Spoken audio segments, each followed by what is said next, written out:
Queria convidá-los a abrir a Escritura na carta aos Hebreus, capítulo 12. Nós vamos do verso 4 até o verso 17. Queria falar sobre a disciplina de Deus na vida dos seus filhos. Hebreus, capítulo 12, do verso 4 até o verso 17. Aqui nós encontramos 5 explicações sobre a disciplina de Deus sobre seus filhos, porque Deus traz o sofrimento, a dor sobre aqueles que são seus, e depois 5 exortações sobre como devemos nos conduzir à luz disso, que são colocadas pelo próprio autor. A primeira parte vai do verso 4 até o verso 11, e a segunda do verso 12 até o verso 17. Que Deus nos conceda graça para compreender sua palavra nesta manhã. Ouçamos a leitura. Ora, na vossa luta contra o pecado, ainda não tendes resistido até o sangue. Estais esquecidos da exortação que, como a filhos, discorre convosco. Filho meu, não menosprezes a correção que vem do Senhor, nem desmais quando por ele és reprovado. Porque o Senhor corrige a quem ama e açoita a todo filho a quem recebe. É para a disciplina que perseverais. Deus os trata como filhos. Pois que filho há que o pai não corrige? Mas se estáis sem correção de que todos se têm tornado participantes, logo sois bastardos e não filhos. Além disso, tínhamos os nossos pais segundo a carne que nos corrigiam e os respeitávamos. Não havemos de estar em muito maior submissão ao Pai espiritual e então viveremos? Pois eles nos corrigiam por pouco tempo segundo melhor lhes parecia. Deus, porém, nos disciplina para aproveitamento, a fim de sermos participantes da sua santidade. Toda disciplina com efeito no momento não parece ser motivo de alegria, mas de tristeza. Ao depois, entretanto, produz fruto pacífico aos que por ela têm sido exercitados frutos de justiça. Por isso, restabelecei as mãos descaídas e os joelhos trôpegos, e fazei caminhos retos para os pés, para que não se extravie o que é manco, antes seja curado. Segui a paz com todos e a santificação, sem a qual ninguém verá o Senhor. Atentando diligentemente, porque ninguém seja faltoso, separando-se da graça de Deus. Nem haja alguma raiz de amargura que, brotando, vos perturbe e, por meio dela, muitos sejam contaminados. Nem haja algum impuro ou profano, como foi Esaú, o qual por um repasto vendeu o seu direito de primogenitura. Pois sabeis também que, posteriormente, querendo herdar a bênção, foi rejeitado, pois não achou lugar de arrependimento, embora com lágrimas o tivesse buscado. A passagem é muito rica, é bem conhecida.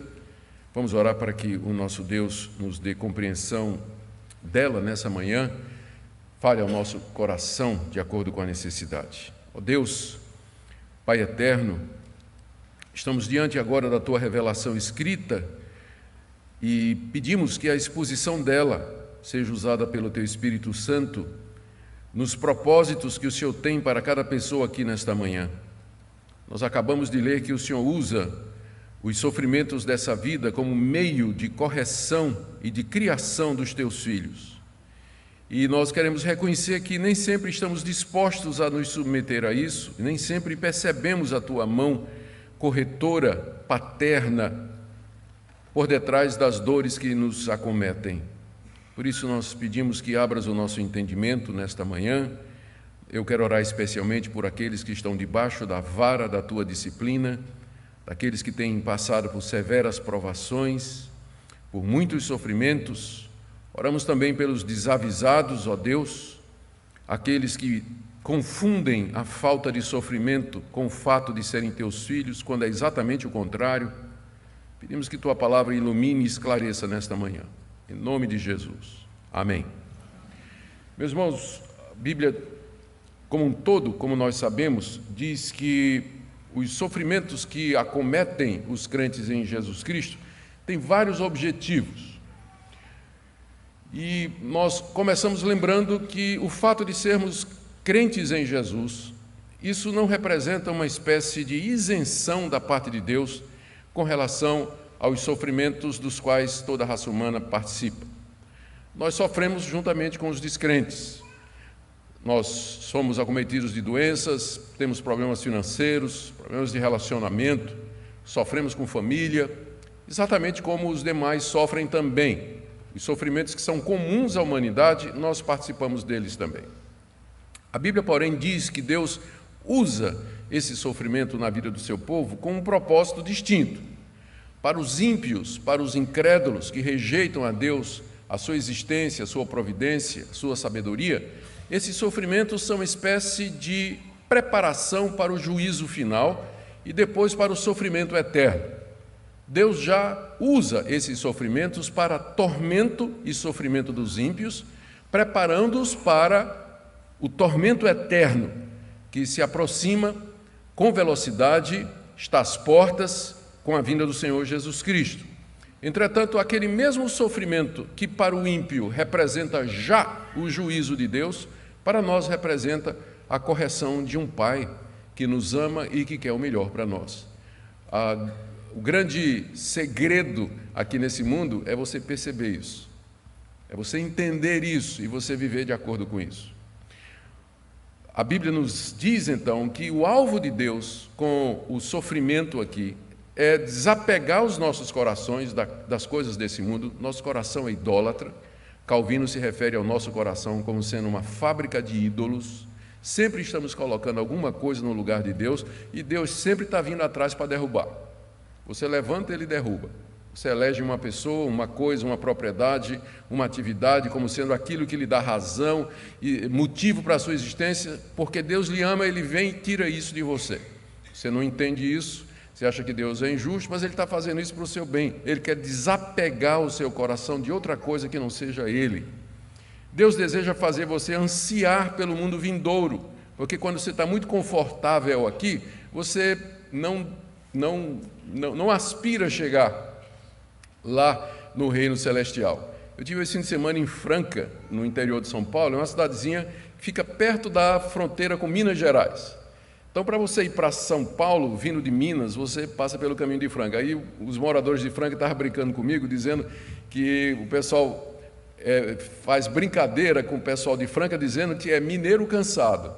Mineiro que saiu de Minas para ir a São Paulo, mas chegou em Franca e disse, não, por aqui está bom mesmo. Aí ficaram por lá e não chegaram até o final. Então, é exatamente isso que Deus quer evitar. Que você pare no meio do caminho e diga, não, aqui está bom. Eu disse, não está bom não. Você está caminhando para Jerusalém. Você não pode se acomodar aqui. Por isso, Deus torna a nossa moradia aqui nesse mundo cheia de inquietações, cheia de problemas, insegurança. Não encontramos repouso, não encontramos descanso, exatamente para que a gente não se acomode e diga, aqui está bom, vou ficar em Franca em vez de ir para São Paulo. Exatamente por isso Deus faz, para manter-nos ansiosos pelo mundo vindouro, nos manter humildes e dependentes dEle. Porque quando tudo vai bem, a gente costuma esquecer de Deus. A gente só lembra de Deus quando a coisa aperta. Todo mundo é ateu até a hora que o pitbull pula a cerca. Aí todo mundo chama para um Deus ou busca a Deus de alguma forma. Então, para nos manter na dependência dEle, Deus, então, nos inquieta e nos mostra o quanto nós precisamos dEle. E, por fim, é através do crente que suporta a provação, a angústia e a dificuldade que Deus dá testemunho ao mundo daquela paz e da mansidão que há no nosso Senhor e Salvador Jesus Cristo. É quando a igreja aprende a sofrer, a viver humildemente submissa às intempéries desse mundo, que Deus a usa como testemunho para um mundo inquieto, um mundo ansioso, um mundo desesperado, sem razão de vida, onde as pessoas procuram nas drogas, no sexo, no dinheiro, no orgulho pessoal, na satisfação e na realização profissional, alguma razão para a sua vida. A igreja, então, pode apresentar o Evangelho de Cristo com o testemunho da sua própria conduta. Talvez o propósito mais importante de Deus com o sofrimento na vida do crente é corrigi-lo de erros de caráter, de conduta e até doutrinários. Isso não quer dizer que todo sofrimento que o crente passa é decorrência direta de algum pecado específico que ele cometeu. O que eu estou dizendo é que Deus, com frequência, usa o sofrimento para criar caráter no seu filho, para corrigir algum defeito de caráter dos seus filhos. E a Bíblia usa algumas figuras para isso.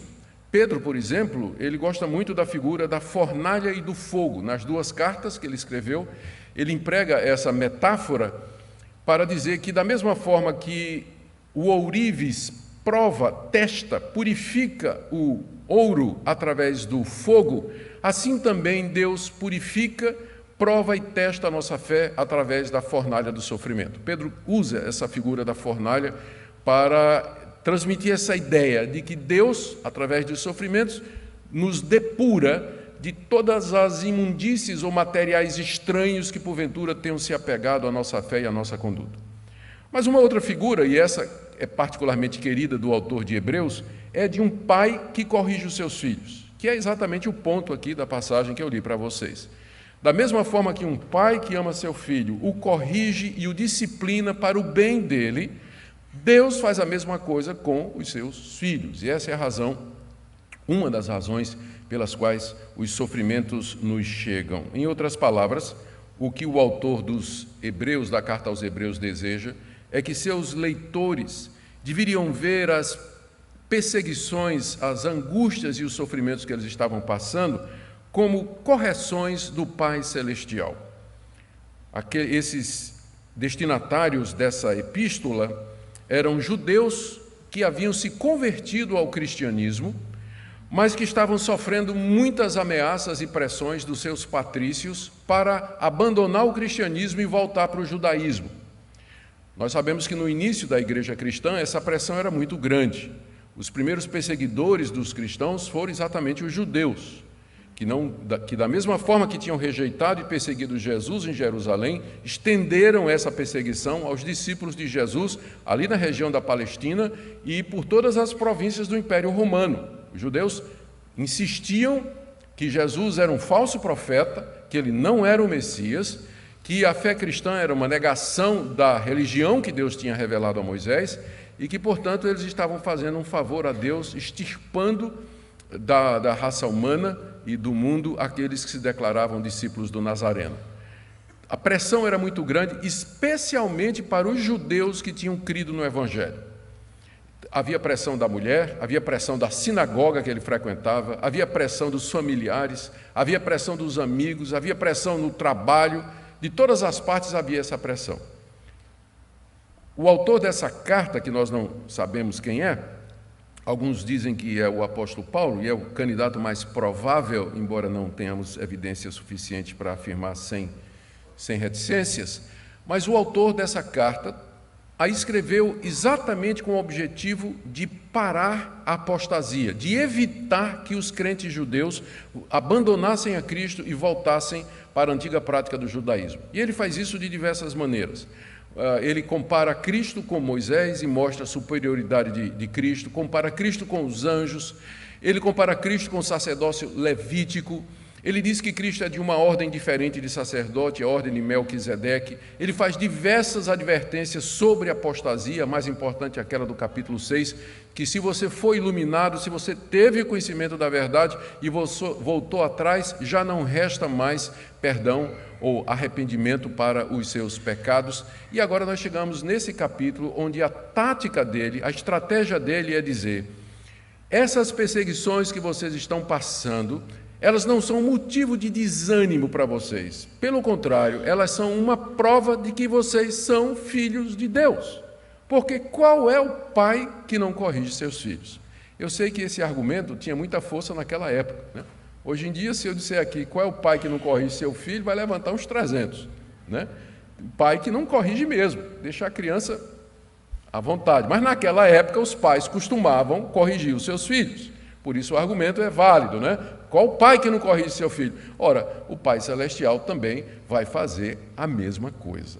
Então, esse é o ponto da passagem. O autor deseja que os seus leitores, tentados a voltar atrás, por conta da pressão, do sofrimento e da perseguição, eles olhassem aqueles sofrimentos, na verdade, como uma prova do amor de Deus, preparando-os e purificando-os para que eles pudessem herdar o reino celestial.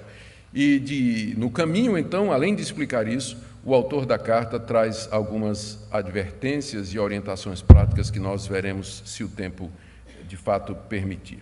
Então, ele traz, em primeiro lugar, 5 esclarecimentos sobre os sofrimentos, começando aí do verso 4 e indo até o verso 11. O primeiro não é tão ruim quanto pode ser. Se vocês estão achando que é ruim, pode ficar pior ainda. Não chegou ainda ao máximo, não. É o que diz o verso 4. Ora, na vossa luta contra o pecado, ainda não tendes resistido até o sangue.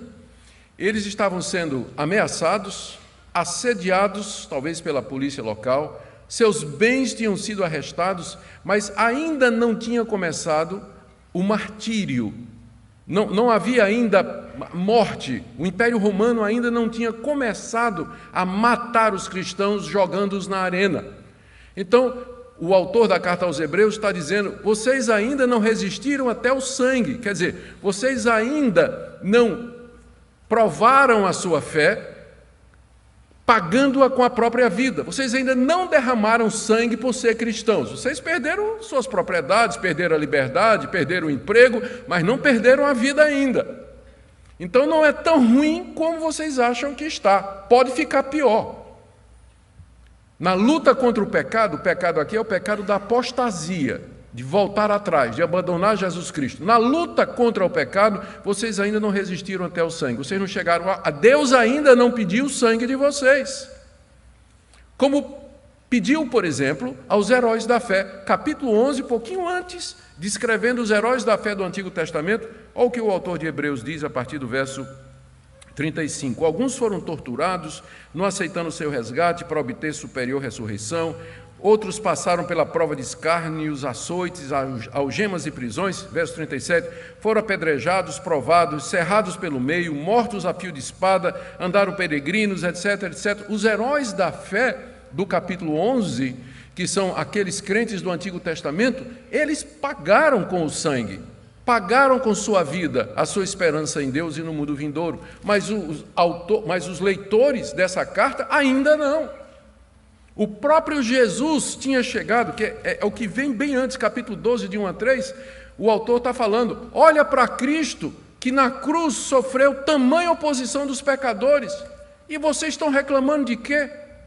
Deus ainda não pediu nem a vida de vocês? Vocês só perderam bens, perderam a liberdade, perderam o emprego, perderam a saúde, perderam esse tipo de coisa, mas Deus ainda não pediu o sangue de vocês. Na luta contra o pecado, vocês ainda não resistiram até o sangue. Eles não haviam chegado ainda ao clímax daquilo que poderia ser. Segunda coisa, essa é a primeira explicação. E essa explicação é muito boa, né? Porque quando a gente pensa que, quando a gente está no desespero, é tão bom quando chega alguém e diz assim, podia ser pior. Você está pensando que está ruim, mas pode ficar pior. E quando a gente contempla a possibilidade de piora, então aquele estado que a gente considera desesperador, ele ganha um status melhorzinho. A gente se sente um pouco mais tranquilo, porque sabe que pode ficar pior, e pode mesmo, sempre pode ficar pior.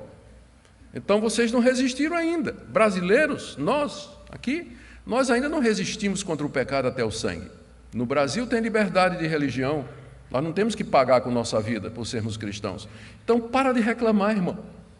Para de reclamar. É mais ou menos isso que ele está dizendo aqui. Vocês ainda não chegaram ao ponto tão ruim que pode chegar e estão aí fazendo beicinho, mimimi, né? Reclamando de Deus. É só ler a história dos mártires e vocês vão ver quão ruim pode ficar. Mas agora, por enquanto, ainda não chegou até o ponto que pode chegar. Segunda coisa que ele coloca. Espero não ter embaralhado tudo agora.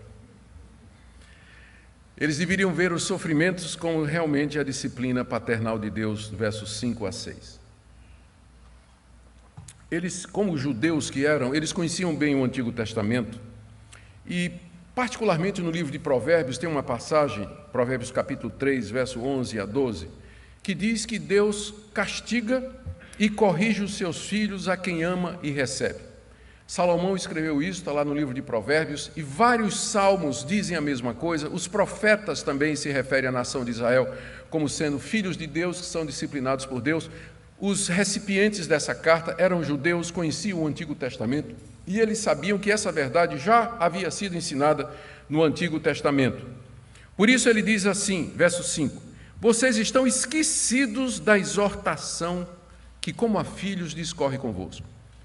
A maneira como vocês estão reclamando, a maneira como vocês estão reagindo debaixo da perseguição, dá a impressão de que vocês esqueceram da exortação que está lá no Antigo Testamento e que vocês conhecem tão bem. E aí ele faz a citação literal no verso 5 de Provérbios 3, de 11 a 12. Filho meu, ele está citando Provérbios, não menosprezes a correção que vem do Senhor, nem desmais quando por ele és reprovado, porque o Senhor corrige a quem ama e açoita a todo filho a quem recebe.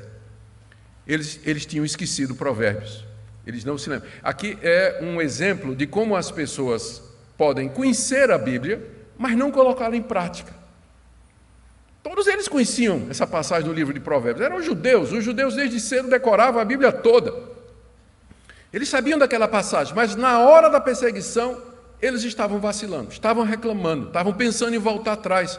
Por isso o autor diz, vocês esqueceram aquela passagem que vocês conhecem e que diz que Deus açoita todo filho que recebe e que Deus castiga a todo filho a quem Ele ama. Vocês esqueceram disso? Não é que eles tinham esquecido, eles sabiam, mas simplesmente não colocavam em prática, que é o problema da grande maioria dos cristãos. Os cristãos não precisam ser relembrados, o que eles precisam é colocar em prática aquilo que eles sabem. Eles já sabem. Dificilmente uma igreja como essa, uma igreja histórica, uma igreja firme na doutrina bíblica, precisa de coisas novas para aprender. O que nós precisamos é colocar em prática aquilo que nós aprendemos desde a escola dominical. Colocar em prática aquilo que aprendemos em casa, com os nossos pais. Não precisa de muita coisa nova, não. Eu não preciso nem, a equipe pastoral, nós não precisamos estar aqui preocupados em trazer uma novidade para a igreja. Nós queremos que vocês coloquem em prática aquilo que vocês já sabem. Vocês estão esquecidos, diz o autor de Hebreus. Vocês estão esquecidos da exortação lá do Antigo Testamento. Aquela exortação, ela cobra 3 atitudes dos filhos de Deus debaixo do sofrimento. Primeiro, não menospreze a correção de Deus. Verso 5, filho meu, não menosprezes a correção que vem do Senhor. Menosprezar é fazer pouco caso. O chicote está comendo, a dor aumentando, tudo dando errado, e você dizendo, é sorte, é azar, é um acaso, não vou nem perguntar a Deus o que é que está acontecendo, Deus não tem nada com isso. Não menospreze, não. Deus está por detrás de cada pequena providência da sua vida. Não menospreze, não faça pouco caso. E se você entender que de fato é Deus, não endureça o seu coração, dizendo que Ele está sendo injusto, e nem blasfeme contra Deus, como a mulher de Jó queria que ele fizesse no meio daquele sofrimento. A segunda atitude que a Provérbios exige está aí no verso 5, nem desmais quando por ele és reprovado. Deus reprova seus filhos, no sentido de que Ele olha a nossa conduta, olha o nosso caráter, a nossa crença, e Ele não aprova determinadas coisas, nossa maneira de agir, nossa maneira de falar, aquilo que nós cremos, Ele nos reprova, só que a reprovação já é seguida da correção, é isso que reprovar aqui significa. A orientação lá que Salomão deu no livro de Provérbios é, não desmais quando você é reprovado. Ou seja, porque pode ser que Deus, quando vai reprovar, a peia cante alto, né? A giripoca vai piar, né? E aí você vai desmaiar, vai desfalecer. Vai dizer assim, não, eu desisto, não dá certo, ser crente é muito complicado, a mão de Deus é muito pesada. Não desmaie quando Deus está corrigindo você, está reprovando você. Não faça isso não. E Ele dá, aqui no final do verso, Ele dá no verso 6, a razão pela qual Deus faz isso. Por que você não deve menosprezar a correção de Deus e nem desmaiar quando ela parecer pesada demais? É porque, verso 6, o Senhor corrige a quem ama e açoita todo filho a quem recebe. Sabe qual é o pior castigo que Deus pode dar a um pecador? É dizer para ele, seja feita a tua vontade. Faz como tu quer. Segue no teu caminho. Não vou corrigir, não. Decide aí tua vida. Vai por onde tu desejas. Exatamente porque Deus me ama, é que ele não respeitou as minhas decisões e mandou meu livre-arbítrio para as favas e fez o que era bom na minha vida, apesar de mim. Porque se Deus fosse respeitar o meu arbítrio e as minhas escolhas e as minhas decisões, eu não estaria aqui hoje, pode ter certeza disso. E nem você. Exatamente porque Deus lhe ama é que ele lhe contraria, ele vai atrás de você, ele faz com você como fez com Jonas, que diz respeito com o livre-arbítrio de Jonas.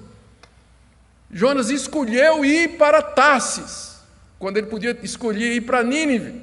E Deus devia ter dito, está certo, é o livre-arbítrio, vou respeitar. Mas foi atrás do cabra, você vai para onde eu quero, é aqui. E aí, debaixo de tempestade, marinheiro, naufrágio e peixe grande, lá vai Jonas cumprir a vontade de Deus. Exatamente porque Deus corrige a quem ama e ele açoita a todo filho a quem recebe. Porque nós somos filhos imperfeitos, nós somos filhos pecadores, filhos desobedientes, e o nosso Pai, em vez de nos abandonar à nossa própria sorte e à teimosia do nosso coração, Ele usa a sua providência, Ele usa os acontecimentos, Ele usa a sua palavra, como hoje de manhã, para nos corrigir, para nos trazer de volta, abrir os nossos olhos, nos encorajar a perseverarmos e a permanecer naquilo que é a sua vontade. Então, primeira explicação, não é tão ruim quanto pode ser. Segundo, isso que está acontecendo é uma prova do amor de Deus, porque Deus disciplina a todo filho a quem ama. Terceiro,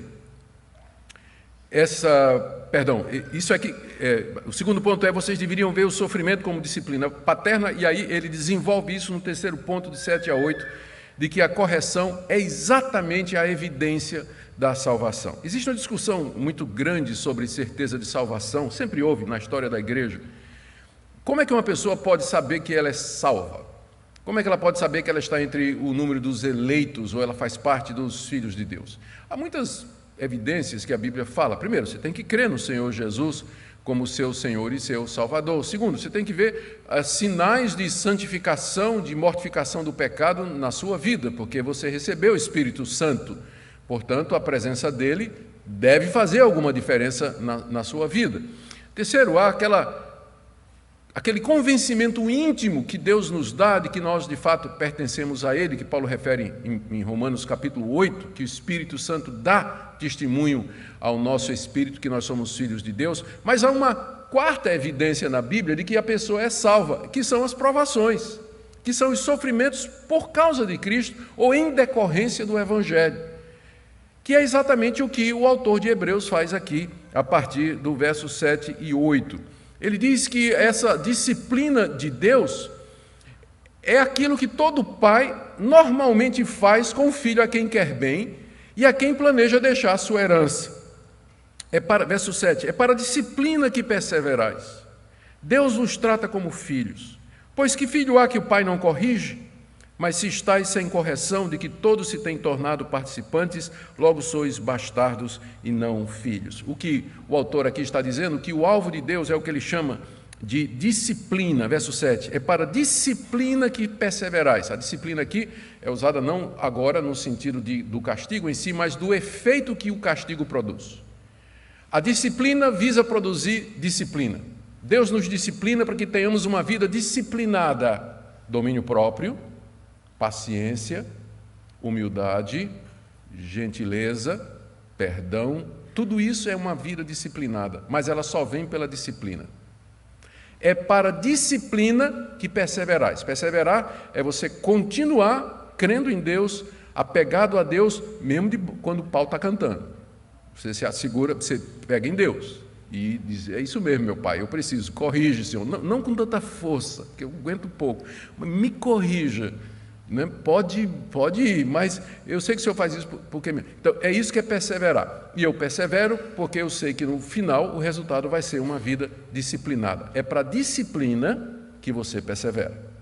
E aí a explicação está no verso 7. Deus vos trata como filhos, pois que filho há que o pai não corrige? As fontes que nós consultamos, os estudiosos, eles dizem que na época de que essa carta foi escrita, no Império Romano, na sociedade greco-romana, um homem tinha muitas mulheres, tinha a mulher com quem ele era casado e tinha as amantes. E às vezes tinha filhos dessas relações. O filho legítimo, que haveria de herdar o seu nome e a sua propriedade, ele era submetido a um treinamento muito severo. Contratava-se pedagogos, guias, professores particulares para que ensinassem as artes, ensinassem disciplinas físicas para aquela criança, para que ela, chegando na idade própria, depois de ter sido disciplinada, exercitada em todas as áreas, ela pudesse então ser um herdeiro digno ou digna da fortuna do nome do seu pai. Mas os filhos das concubinas, os filhos das amantes, eles não passavam por isso. Eles eram criados de qualquer jeito. O pai não se preocupava em dar uma educação, corrigi-los, ensinar a falar direito, a se comportar direito na mesa, a respeitar as autoridades, a falar com os outros. Não dava esse tipo de educação porque era, como diz aqui, bastardos, filhos ilegítimos. A figura está clara. Deus nos trata assim porque nós somos seus filhos legítimos, nós não somos bastardos. Os bastardos, que não são filhos de Deus, eles não participam dos sofrimentos que os cristãos participam. E aqui tem alguma coisa interessante, né? Ele diz que no verso 8, se vocês estão sem correção, da que todos têm se tornado participantes, logo sois bastardos e não filhos. Veja como a falta de conhecimento bíblico reverte a situação. Hoje em dia, o que se ensina nas igrejas evangélicas é que se você está sofrendo, se você está doente, está sofrendo dificuldade porque é crente ou toma as decisões corretas, isso é sinal de falta de fé ou que Deus não lhe abençoa. Mas se você faz campanha, se você faz propósito, se você contribui, se você planta uma semente, você prospera, você começa a ganhar dinheiro, seu negócio vai bem, sua saúde melhora, você é filho de Deus. É exatamente o contrário do que a carta aos Hebreus está dizendo. Ele está dizendo exatamente porque somos filhos, é que Deus nos disciplina, e parte dessa disciplina consiste nos sofrimentos dessa vida. Por amor de Cristo Jesus, eu não estou dizendo que todo sofrimento automaticamente significa que você é filho de Deus, porque às vezes você sofre porque pisou na bola, você tomou a decisão errada, fez besteira e está sofrendo as consequências do seu ato. Não é esse tipo de sofrimento que está sendo falado aqui. É claro que num caso como esse, você pode sempre pedir perdão a Deus, você pode se arrepender e voltar, e Deus vai transformar todo esse sofrimento em disciplina para você, vai ser uma bênção para você. Mas não caia no erro de pensar que sua prosperidade, sua saúde, sua tranquilidade, sua segurança financeira e física são prova de que você é filho de Deus. Porque não é. Que, na verdade, o que pode estar acontecendo é que Deus não está mexendo com você porque você não é filho dele. Eu não bato no filho dos outros. Tenho vontade, mas não bato no filho dos outros. Não bato no filho dos outros, não corrijo o filho dos outros, engulo quieto, né? Viajar... Essa viagem que eu fiz agora, de São Paulo para cá ontem, foi um sofrimento, né? Tinha uma criança no banco da frente que foi uma tortura, né?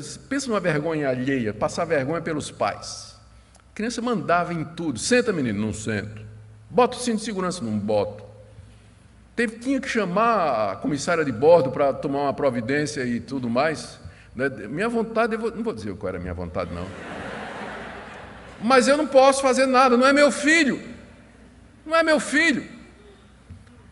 Então, o fato de que você não está sendo disciplinado, corrigido severamente por Deus, não quer dizer que está tudo bem com você e Deus, simplesmente pode ser que Deus esteja dizendo, vive tua vida. Tu não és meu filho, tu nunca te arrependeste dos teus pecados, nunca crestes no meu filho Jesus, nunca abraçaste de coração sinceramente o Evangelho. Você não é meu filho, não faz parte da minha igreja. Se vocês estão sem correção, da qual todos se tornaram participantes, vocês são bastardos e não filhos, filhos ilegítimos. Essa é a terceira coisa, terceiro ponto aqui que o autor de Hebreus quer que os seus leitores percebam, que aquilo que os estava desanimando, na verdade, era a prova maior da relação paternal com Deus, o filho legítimo que é disciplinado e preparado para ser o herdeiro. Quarto lugar, ele explica então que a submissão é necessária para que a disciplina produza efeito, porque nós devemos observar aqui que, embora na sua soberania, no seu amor, Deus nos corrija, por outro lado, é exigido de nós que nós nos submetamos, porque senão aquela disciplina não irá produzir o efeito intentado. A Bíblia requer de nós a submissão a essas providências de Deus, que são os versos 9 e 10. Tínhamos os nossos pais, segundo a carne, que nos corrigiam e os respeitávamos. Não havemos de estar em muito maior submissão ao Pai espiritual e então viveremos? Pois eles nos corrigiam por pouco tempo, segundo melhor lhes parecia. Deus, porém, nos disciplina para aproveitamento, a fim de sermos participantes da sua santidade. A comparação aqui é muito clara. O que ele está argumentando com seus leitores é o seguinte: você não se submetia ao seu pai quando seu pai lhe corrigia? Quando seu pai corrigia você, e seu pai fazia essa correção de maneira limitada, porque ele era imperfeito, ele não conhecia todas as coisas e nem sempre a disciplina era aplicada da maneira correta. Mas apesar de ser por um pouco de tempo imperfeitamente, você se submetia ao seu pai e aceitava a correção, e aquilo era bom para você. Eu, Augusto, apanhei muito quando era criança e adolescente, porque eu aprontava. E eu me lembro de algumas ocasiões, de algumas surras memoráveis que eu recebi, não é? E que eu só me lembro, boa lembrança, me fez bem, me fez muito bem. Algumas vergonhas que eu passei e alguns tabefes que eu recebi me fizeram muito bem. Eu acho que, na verdade, precisava ter recebido era mais, né? Recebido era mais. Então, mas fez efeito porque eu amava meu pai, eu respeitava meu pai apesar de tudo, e eu me submetia a ele quando ele me corrigia. E a dona Betinha também, ela nem está aqui hoje, não hoje de manhã, mas à noite ela vai estar. Eu me submetia também, fez muito bem. O argumento é esse: se nós fazemos isso com os nossos pais humanos, com suas limitações, não deveríamos nós muito mais nos submeter ao nosso Pai espiritual? Até porque o propósito dele é que nós herdemos a vida eterna. O alvo dele é a santificação, para que nós possuamos e herdemos o reino que está preparado desde a fundação do mundo. Final do verso 10, Deus nos disciplina para aproveitamento, a fim de sermos participantes da sua santidade. É isso que Deus quer, que nós participemos da sua santidade, do seu caráter santo. Isso significa que nós sejamos santos como Ele é e que nós possamos herdar esse mundo santo, o novo céu e a nova terra que Ele está preparando e já preparou para aqueles que são seus, para que nós participemos do reino de Deus. Para isso Ele nos corrige. Se você se submetia ao seu pai e à sua mãe quando Ele corrigia você, então você se submete também ao Pai Celestial. Infelizmente, a geração que foi criada sem disciplina, ela não está entendendo essa metáfora, né, que eu estou pregando aqui, porque a metáfora pressupõe pais que corrigem seus filhos. Eu sou daquela geração da qual eu vi um meme uma vez dizendo assim: sandálias havaianas há 30 anos ajudando sua mãe a educar você. Então, eu sou daquela geração. A nova geração não sabe não entende essa metáfora aqui. Eles não sabem o que é se submeter à disciplina do pai e da mãe. E isso, então, projetar de que maneira você se relaciona com Deus quando Deus corrige você. Vejam como a importância da verdade também na cultura. Porque muitas figuras da Bíblia, metáforas da Bíblia, elas não fazem sentido para essas gerações, porque já não somos mais de acordo com os princípios que a palavra de Deus dizia. Mas vamos para o quinto ponto aqui que o nosso autor deseja apresentar. Veja, ele está explicando para os seus leitores o porquê dos sofrimentos dele. O quinto ponto é que o resultado final vai compensar, por isso aguentem um pouquinho. Verso 11: toda disciplina com efeito no momento não parece ser motivo de alegria, mas de tristeza. E é verdade. Quando Deus está disciplinando a gente, não parece ser motivo de alegria, mas de tristeza. Porque frequentemente a dor vai estar presente, a perda, a frustração, o medo, a angústia. Isso tudo faz parte do processo disciplinar que Deus usa para nos corrigir, para sermos participantes na sua santidade. Então, no momento da disciplina, não parece ser motivo de tristeza. E a criança não entende quando a gente chega para ela e diz assim: olha, está doendo mais em mim do que em você. Ele disse, não está não. Não está não. Então, no momento não parece ser motivo de alegria. E a gente sabe o que é isso. Todos nós passamos por isso. E nós sabemos que naqueles momentos de crise, de angústia, de perda, de sofrimento, de ameaça, de medo, de incerteza, de velhice, de doença, aquilo não é motivo de alegria, de tristeza. Porém, com efeito, ao depois, entretanto, metade do verso 11 para o final, ao depois, entretanto, produz a disciplina, ela produz fruto pacífico aos que por ela têm sido exercitados. A palavra exercitados aqui tem a mesma raiz da palavra disciplina. A palavra é o verbo grego paideo, de onde vem a palavra paidia, criança, pedagogia, não é? Vem da palavra grega paidia, que significa criança. Então, o processo de disciplina era o processo de você treinar uma criança, exercitar uma criança no caminho da verdade, quer seja no aprendizado das artes, das ciências ou mesmo na cultura física, que é o termo que é usado aqui no final do verso 11. Depois que Deus nos exercitou como um pai que exercita uma criança, o resultado vai ser o fruto pacífico de justiça. No momento você não consegue ver isso, você está perguntando, Deus, em que sentido isso vai me fazer um crente melhor? Em que sentido esse desastre na minha vida, essa catástrofe na minha vida vai me fazer um crente melhor? Eu não estou conseguindo ver. Mas depois, geralmente é só depois você vai olhar para trás e vai dizer como o salmista, foi-me bom ter sido afligido. Só depois você vai olhar para trás e vai dizer, agora eu entendo. Por que é que isso aconteceu comigo? Agora eu entendo. Tem uma história que eu já contei aqui, acho que devo ter contado, porque eu conto em todo lugar, mas eu vou lembrar para você daquele rapaz que era missionário, queria ser missionário, foi para uma tribo de índios, atravessou metade da África ao encontro daquela tribo desconhecida para pregar o evangelho, depois de ter orado a vida toda, pedindo a Deus uma oportunidade de ser missionário, lutou, estudou, preparou-se. Chegou lá na tribo, descobriu que era de canibais, comedores de carne humana. Virou-se para fugir e os cabas pegaram. A próxima cena, você imagina, é o moço amarrado no poste central da aldeia, diante dele uma fogueira com um caldeirão de água fervendo e o cozinheiro com uma peixeira de 14 cortando verdura e olhando para ele, né? Então ninguém tem dúvida qual vai ser o cardápio da noite. E o moço ali perguntando, Deus.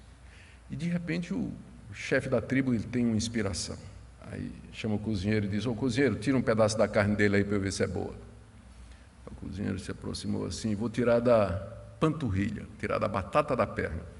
Pega a batata da perna, tira o bife e traz para o chefe. Aí o chefe, nossa, que carne horrível desse homem, nunca comi uma carne tão ruim. Solta esse homem, a carne dele não presta. Próxima cena, nosso jovem missionário correndo mata fora, voltando para Deus, para casa, feliz da vida, orando a Deus e dizendo, Senhor, agora eu sei porque é que o Senhor me deu aquela perna de borracha. Pois é. No dia do acidente, da prótese, Senhor, eu não entendo. Mas depois, olhando para trás, ele entendeu.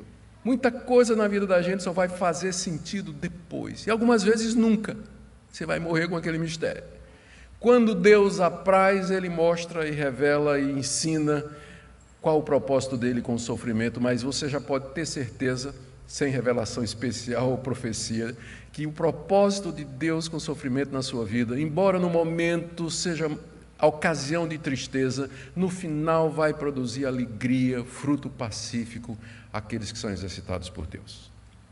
Eu tenho ainda a conclusão que eu vou só mencionar, porque meu tempo já acabou e eu não quero provar a vocês mais do que vocês podem aguentar. 5 conclusões são colocadas aqui, eu vou mencioná-las, do verso 12 até o verso 17. À luz de tudo isso, então, veja o que diz o nosso autor, vocês devem se encorajar mutuamente, versos 12 e 13. Por isso, veja que o por isso introduz a conclusão, né? Por isso, à luz de tudo isso que eu acabei de explicar, por isso restabelecei as mãos descaídas e os joelhos trôpegos e fazei caminhos retos para os pés, para que não se extravie o que é manco antes seja curado. Nosso autor está citando aqui o livro do profeta Isaías, capítulo 35, quando o profeta anima o povo de Israel dizendo: restabeleçam as mãos descaídas e os joelhos trôpegos, porque Deus vai tirar vocês lá do cativeiro babilônico. Coragem, levantem, né? As mãos estão tremendo, os joelhos já não aguentam mais de correr, aguenta mais um pouquinho, se encorajem. E, verso 13, façam caminhos retos, ou seja, tapem os buracos, removam os obstáculos do caminho para que todos vocês possam passar, mesmo aquele que é manco, aquele que tem uma deficiência, até ele pode passar também. Então se ajudem, pavimentem um caminho, levantem uns aos outros no meio do sofrimento. Primeira coisa. E aqui a importância da igreja. Eu quero saber como é que um desigrejado vai fazer isso. A importância da igreja, da comunidade, do apoio, de receber apoio, gente que vai nos ajudar e nos sustentar na hora do sofrimento. Segunda coisa, segunda orientação prática, sigam a paz com todos e a santificação, verso 14, sem a qual ninguém verá o Senhor. Aqui ele coloca em termos absolutos, o alvo de Deus é que vocês sejam participantes da sua santidade. Sem santidade, ninguém verá o Senhor. Portanto, submeta-se à disciplina de Deus, seja corrigido, não seja teimoso e não endureça o seu coração. Mas siga a paz com todos. É o momento de reconciliação. Está com inimizade com alguém, não fala com alguém, está intrigado com alguém, siga a paz com todos e a santificação, porque Deus corrige vocês exatamente para que vocês possam vê-lo participar do reino dele. Sem esse processo eficaz na sua vida de disciplina, você não verá a Deus. Sem santificação, ninguém verá o Senhor. Terceira orientação, cuidado com a apostasia. Verso 15, atentando diligentemente para que ninguém seja faltoso, separando-se da graça de Deus. Não são poucos aqueles nas igrejas que, quando o sofrimento chega, eles simplesmente abandonam o Evangelho. Eles acham que porque Deus não dá aquilo que eles querem, a conclusão única e lógica é que não existe Deus. Mas existem outras explicações para o fato de que você ora e Deus não responde. Existem outras explicações para o fato de que você ora e fica pior ainda. Não é inevitável a conclusão de que Deus não existe, se simplesmente suas orações não vêm do jeito que você queria. Então, cuidado para que ninguém seja faltoso, se apartando da graça de Deus, interpretando mal os sofrimentos que estão vindo aí. Quarto, cuidado com a raiz de amargura, que é metade do verso 15. Nem haja alguma raiz de amargura que brotando vos perturbe e por meio dela muitos sejam contaminados. Raiz de amargura, ele está citando aqui Deuteronômio 29, 18, seriam pessoas, é uma raiz amarga, uma raiz venenosa. Lá em Deuteronômio se refere a pessoas que estão dentro de Israel murmurando: esse maná, ai que calor nesse deserto, puxa vida, essa estrada não tem fim, 40 anos, por que Deus podia ter ficado lá no Egito? Moisés o tempo todo, de novo Moisés, maná, toma maná, omelete de maná, suco de maná, pão de maná, não aguento mais maná. Tinha um grupo dentro de Israel que murmurava, amargo, o tempo todo. E era esse povo que no coração queria voltar para o Egito. Paulo diz: cuidado que não haja raiz de amargura no meio de vós e que brotando contamine, porque a murmuração e a insatisfação no meio do sofrimento, pessoas que não se submetem, que criticam, reclamam para quem tudo está errado, isso contamina outras pessoas. Então, cuidado que não haja raiz de amargura no coração de você. Se tiver, tem que arrancar. Tem que arrancar. E por último, cuidado que você não se torne como Esaú. E aqui a história de Esaú é resumida do verso 16 a 17. Nem haja algum impuro ou profano como foi Esaú, qual por um repasto vendeu o seu direito de primogenitura, pois sabeis também que posteriormente, querendo herdar a bênção, foi rejeitado, pois não achou lugar de arrependimento, embora com lágrimas o tivesse buscado. Todo mundo conhece a história. Esaú estava com fome, ele veio de uma caça, queria comer, Jacó tinha preparado um ensopado vermelho, daí a palavra vermelho é Edom, de Esaú, que é o mesmo nome de Esaú. E aí Esaú disse: me dá essa coisa vermelha aí, esse ensopado de lentilhas. E Jacó disse: eu troco pelo teu direito de filho mais velho, que vai herdar todas as coisas. Eu estou com fome, de que é que me adianta isso? Me dá isso aqui. Vendeu os privilégios espirituais por um prato de comida. Anos depois, quando ele quis os privilégios de filho mais velho, herdar a bênção, a linhagem e a propriedade do seu pai Isaque, Deus entregou na mão de Jacó. E quando ele percebeu que tinha perdido a bênção, diz aqui que ele procurou com lágrimas, mas não encontrou lugar de arrependimento. Pode significar que Isaac não se arrependeu do que tinha feito, dado a bênção para Jacó, e pode significar também que o coração de Esaú já tinha se endurecido, de forma que não havia arrependimento mais no seu coração. Por isso ele foi rejeitado.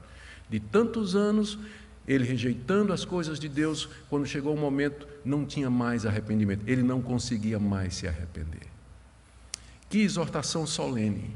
Cuidado que não haja ninguém que fique rejeitando, adiando, procrastinando. Deus está disciplinando, Deus está chamando, você endurece o coração, você não se arrepende, você não muda, vai chegar uma hora que você vai procurar lugar de arrependimento e não vai ter. Buscai ao Senhor enquanto se pode achar. Invocai-o enquanto está perto.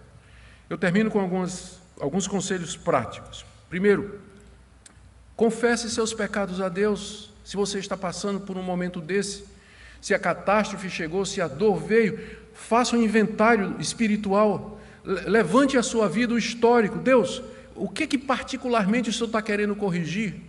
Esse relacionamento meu, esse namoro sujo que eu estou vivendo, essa relação indecente, essas coisas que eu estou vendo através da internet, esse relacionamento tóxico, venenoso que eu tenho com essa pessoa, essa minha crítica, essa insatisfação, essa inveja do meu coração, esse trampo desonesto que eu estou fazendo, esse trabalho desonesto que eu estou fazendo, sonde o seu coração, para saber por que é que Deus está colocando você pelo pilão dele, por que é que ele está trazendo o castigo, a disciplina sobre você. Outro conselho, peça para Deus mudar a sua vida. Senhor, naquilo que eu estou errando, naquilo que eu estou falhando, me mostra com clareza, transforma minha vida, transforma o meu coração. Eu não quero ser como Esaú. E aqui você pode tomar atitudes práticas como devolver, reconciliar-se, perdoar e pedir perdão. Eu tenho certeza que aqui nessa manhã, se você pensar, você olhar, você vai lembrar de gente com quem você tem que conversar, a consertar a sua vida, esclarecer as coisas, e restabelecer a comunhão, colocar as coisas em ordem. Eu tenho certeza disso. E aguente com paciência a correção de Deus. Se necessário, procure ajuda. Mas, acima de tudo, não desista. Na luta contra o pecado, você ainda não resistiu até o sangue. Se submeta à poderosa mão de Deus. Se humilhe diante dele. Deixe que ele o corrija. Se necessário, procure ajuda. Tem a equipe pastoral e o conselho da igreja, composto de presbíteros, que são pastores também, exatamente para isso. Procure ajuda. Diga, eu quero mudar, eu não quero mais continuar assim, eu quero que minha vida mude, quero que me faça sentido, que meu cristianismo faça sentido. E que Deus aplique essa palavra no seu coração, vocês que nos acompanham também pela internet, que o nosso Deus queira bondosamente aplicar essa palavra ao coração de todos nessa manhã. Fiquem